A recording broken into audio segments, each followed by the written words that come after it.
My name is David Norman. I'm with Discover Battery, and I'm here in Mount Shasta, California at Wholesale Solar Studios to talk about lithium-ion batteries. In terms of the primary differences a homeowner is going to see when living with a lithium iron phosphate battery as opposed to traditional lead acid is the longevity or the life expectancy of that battery. Typical homeowner running a solar system, depending on how they've sized it originally, could expect that within a 10-year window they're going to replace their batteries at least twice, more than likely 3 times. The lithium iron phosphate batteries are warranted for a 10-year performance warranty, so you're not going to have any consideration of changing your batteries for at least 10 years. Frankly, it's more a function of total energy throughput, however. With a 38 megawatt hour total energy throughput, the length of the battery is more dependent upon how you're using it and how often you're using it. But 10 years would be a really good example of maintenance-free, worry-free energy storage.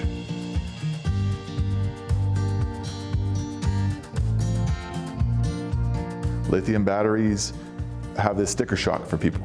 The upfront cost of the original lithium banking compared to lead is probably going to be 4 times what the lead acid would be. The overall cost, when you look at a levelized cost of energy storage over a 10-year period, the reverse happens. For a system like a solar homeowner would have, where they're living with these batteries and exercising them every day, their cost of energy storage over a 10-year period will be likely in the 1/3 to 1/5 of the cost it would be for lead acid batteries over that same period of time. One of the biggest benefits of lithium as a storage mechanism for residential storage systems is simply the recharge efficiency. When you have a lead acid battery, because of the nature of the chemistry in that battery, okay? The typical charging algorithm you would use incorporates a bulk, an absorption, and then a float stage. With a lithium battery, you don't have that mechanism. It relates to almost entirely bulk charge, and it would go through that stage equivalent to a bulk stage for a lead acid battery for its entire charge cycle. What that means, because you're avoiding the absorption stage, and that is the most time-consuming stage of a lead acid battery bank, it means you're going to recharge your batteries in about 1/5 of the time. An existing solar system with an existing array, for example, could expect that they're going to see between 15 and 30% improvement in their overall system performance because they aren't losing that power on just useless exchange of electrons in and out of the battery.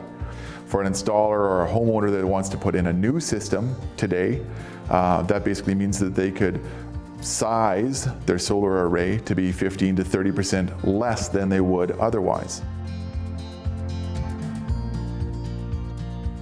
It's fairly compelling when you look at an installation of these batteries and talk about an installer putting these in. 2-volt cells to make a 48-volt system. It's 24 batteries in series. That's 24 cable connections that they have to be paid, $200 an hour to install. That still has to be serviced. That has to be maintained, that has to be temperature regulated, and any screw up along the way and that battery is now garbage. Lithium iron phosphate batteries protect themselves. It's like there's a person inside constantly looking at voltage, temperature, cycle life, any of these other things that could be detrimental to the health of a lead acid battery.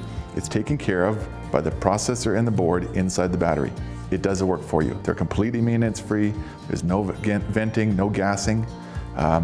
It's really, it's the future of energy storage, and it's what's going to enable broad, accessible energy storage in a residential environment.